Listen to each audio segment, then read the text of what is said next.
Thank you. So today, I want to ask you, you remember that great Clint Eastwood movie, The Good, the Bad, and the Ugly? Well, I want to talk about the good, the bad, and the beautiful.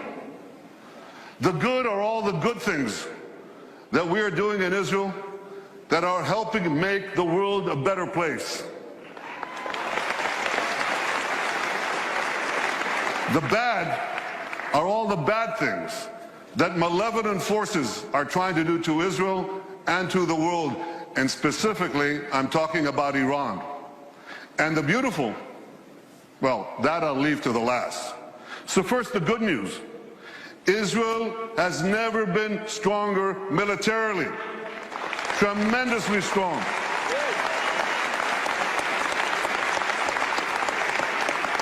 That's an F-35 fighter plane, the most advanced in the world.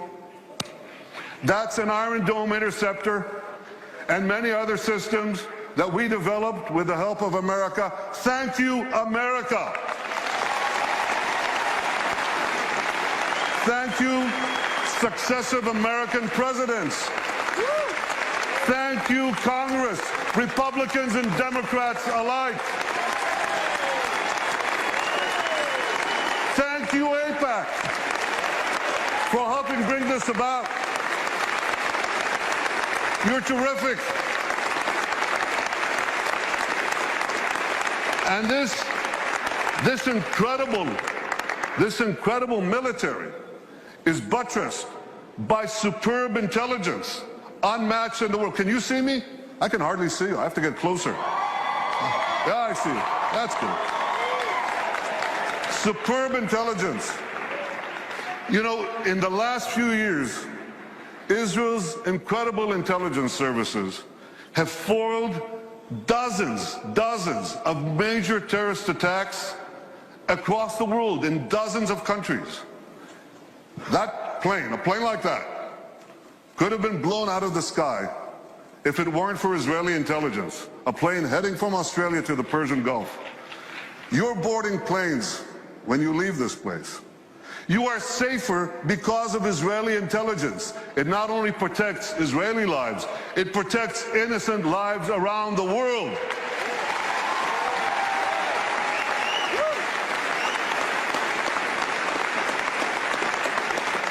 And we're able to do all this because of the extraordinary soldiers of the Israel Defense Forces, men and women.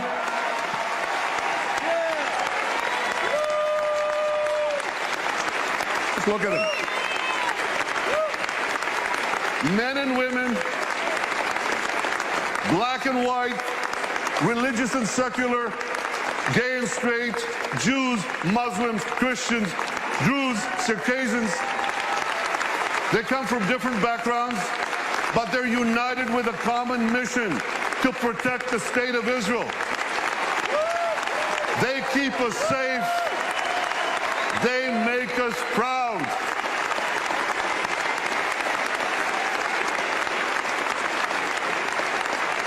Thank you.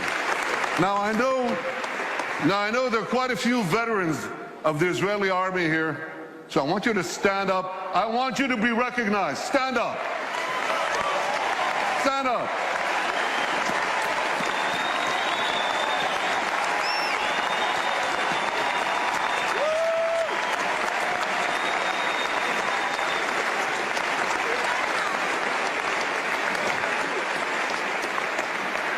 But the good news doesn't stop merely with Israel's strong military.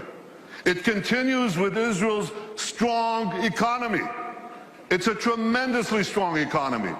And I'll tell you, we made it stronger by moving Israel to free market principles, which unleashed the spark of genius embedded in our people into innovation, entrepreneurship.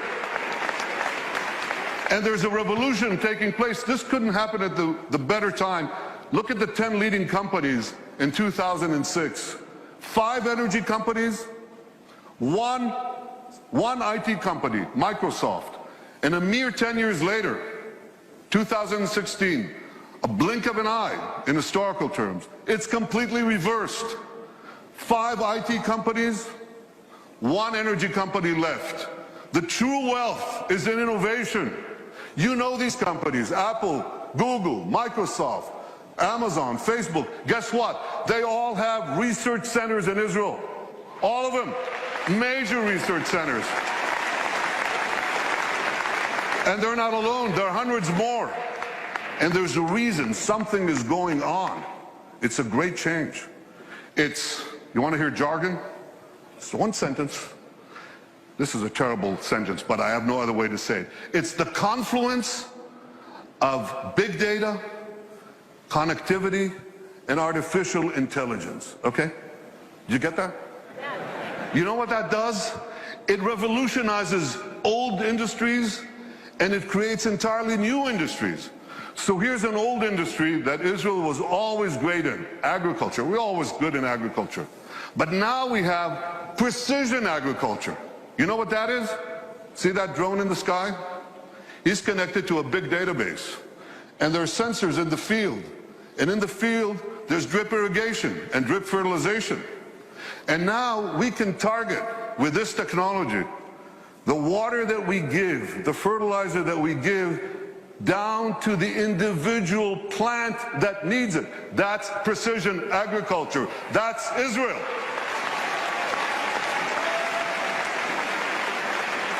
Unbelievable. You know, we were always good in water. I want you to see how good we are. So we recycle almost 90% of our wastewater.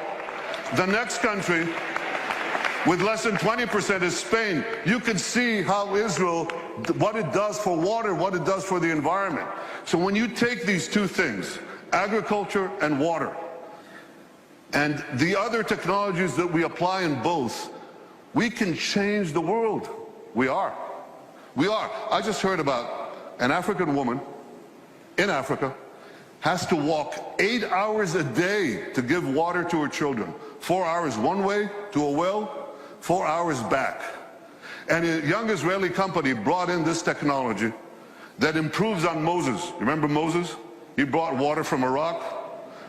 They bring water from thin air. They bring water to Africa, to millions of people in Africa. Israeli technology. And I was just recently in India. That's my friend, Prime Minister Narendra Modi. Great friend. I'm showing him cherry tomatoes. This is in Gujarat, India. This is Israeli technology. And what I heard there was fantastic. Farmers came from the region. There's an experimental farm there and a place where Israel gives technology know-how to Indian farmers. 65% of India's population are farmers. And one farmer after the other gets up and says, because of Israeli technology, I've increased my crop yields and my income 3 times, 4 times, 5 times. Israel is changing the world in India, in Asia, in Africa, in Latin America, everywhere. These are the old industries. Now there are new industries. Israel is literally, how can I say this? Israel is literally driving the world. I'm talking about autonomous vehicles. Israel is a world leader in autonomous vehicles. 500 tech companies that sprang out almost instantaneously. And one of them, Mobileye, up there on the left, was just sold to Intel for the paltry sum of $15 billion. But the interesting thing is that Intel said to them, here are the keys to our 30 worldwide autonomous vehicle businesses. You run it. Israeli technology is driving the world. And one last industry, there are many more, but one more that you're all familiar with. You have bank accounts? You should.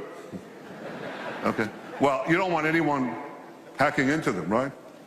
Or into your cars, or into the planes you ride. You need cyber security. Everybody needs cyber. Israel has become a world leader in cyber security. Look at how much they invest in the hundreds of Israeli startup companies, tremendous companies. But here's another factor that you should know. Israel's population is how much? Who knows?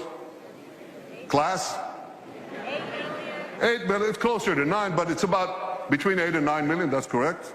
And what percentage of that is of the world's population? Oh, come on. It's 1/10 of 1%. So what percentage do we get of the world global investment in cybersecurity, in private investment in cybersecurity? We're 1/10 of 1% of the world's population, and we get a whopping 20% of global private investment in cyber. We're punching 200 times above our weight. Not 2 times, not 10 times, not 100 times, 200 times above our weight. That's one heck of a punch. Very strong. Now here's how the dots connect. Because we have this tremendous capacity for security and intelligence, and because we have this tremendous capacity for civilian technology, for making the lives of people richer, safer, more productive, many countries are coming to Israel because they want to share with us these benefits. And that creates the third great change, which is a flourishing of Israel's diplomatic relations around the world. You know, when I joined the Foreign Service 105 years ago, as the DCM to this city, Washington, the #2 in our embassy, I think we had about 80 or 90 countries with whom we had diplomatic relations. Now the number is 160, and there are very few countries left. By the way, what are we doing with Greenland? We got to do something with Greenland. Where's my advanced team? Go to Greenland. They must have some satellite needs or something that we could do there. But we are coloring the world blue. I've been to Africa 3 times in 18 months. I've been to South America, Latin America. Can you imagine? In the 70 years of history of Israel, a prime minister of Israel never went south of Texas? I mean, I love Texas, but yeah, I do. But we went to Argentina. We went to Argentina, to Colombia, to Mexico, and they say, come back, we want more. That is changing. All these countries are coming to us. India, China, Mongolia, Kazakhstan, all of them. Azerbaijan, Muslim countries. First time I visited Australia, tremendous. Far away though. So we're coloring the world blue. And you know what? The numbers, you remember people talked about Israel's isolation? Remember that? Israel's isolation? Pretty soon, the countries that don't have relations with us, they're going to be isolated.